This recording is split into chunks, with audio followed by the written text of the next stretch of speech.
Global warming is affecting many lives globally. Extreme weather conditions, irregular pattern of rain, arrival of season before time are outcomes of global warming. Global warming occurs when the average temperature of Earth climate system increases. Global warming and its effects are known as climate change.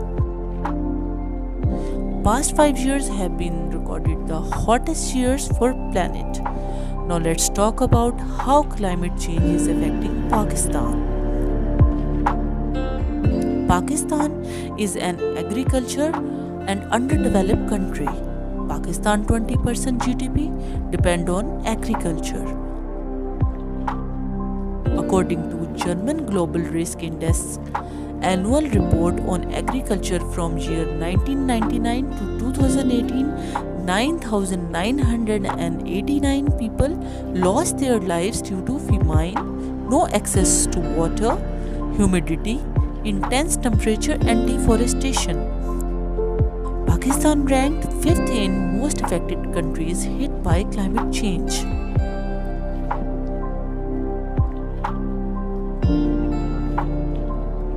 Pakistan stands on second number in terms of number of glaciers. Due to climate change, glacier is melting rapidly and as a result, water level is rising.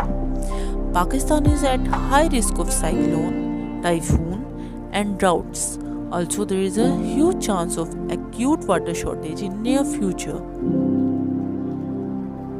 Wildlife is under threat of extinction in many areas. How to deal with climate change? Is there any hope?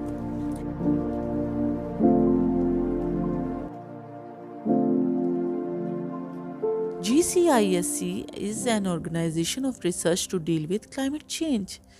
Global Change Impact Studies Center is a dedicated research institute for climate change studies in Pakistan, and it serves as a research arm and think tank for the Ministry of Climate Change. Pakistan is among the countries that are most vulnerable to the impacts of the climate change. As we look at the German Climate Risk Index report, Pakistan remained on the list of the affected countries during the last 20 years. GCAC research says that if by the end of this century the global temperature will increase around 4 degrees C, then the Pakistan's temperature will increase around 5.1 degrees C. It is not like that the solutions are not there, but we need to vigorously look for those things. For example, the term you might have heard these days, that is nature-based solutions. Our government and especially our special advisor to Prime Minister is very much proponent of that term. He at times has focused on these topic, and also we have included the nature-based solutions in our national communications like NDCs, which was presented few days back on the eve of start of the Glasgow Climate Change Conference COP26.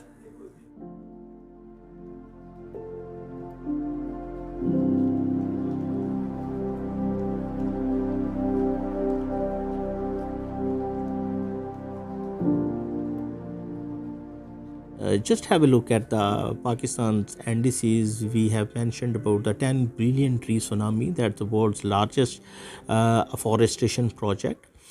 All across Pakistan, more than 1 billion, around 1.3 billion to more precisely, plantations have been done so far.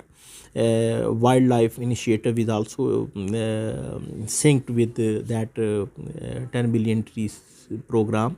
Besides this, we have parks initiative, under which the area of the parks will be increased to 23% by the end of 2021. Then we have the initiatives like electric vehicle policy, as and government is envisaged that more than 60% of electricity will be generated from the renewables. Besides this, government has focused on the restoration of mangroves, and Pakistan is one of the countries in the world where the mangroves cover has increased 4 times in the last 30 years. We are working on the nature-based solutions. We are also nowadays assessing the natural capital. That is another thing impinging upon our efforts towards nature-based solutions. So these are some of the things that the government is doing.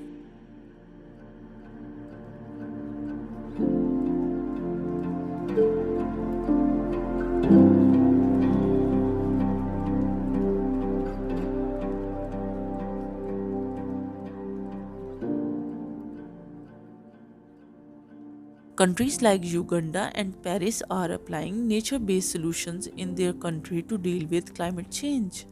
So, it is proven that nature and technology can go hand in hand. Nature based solutions are within nature itself. Go green, save nature, save the planet.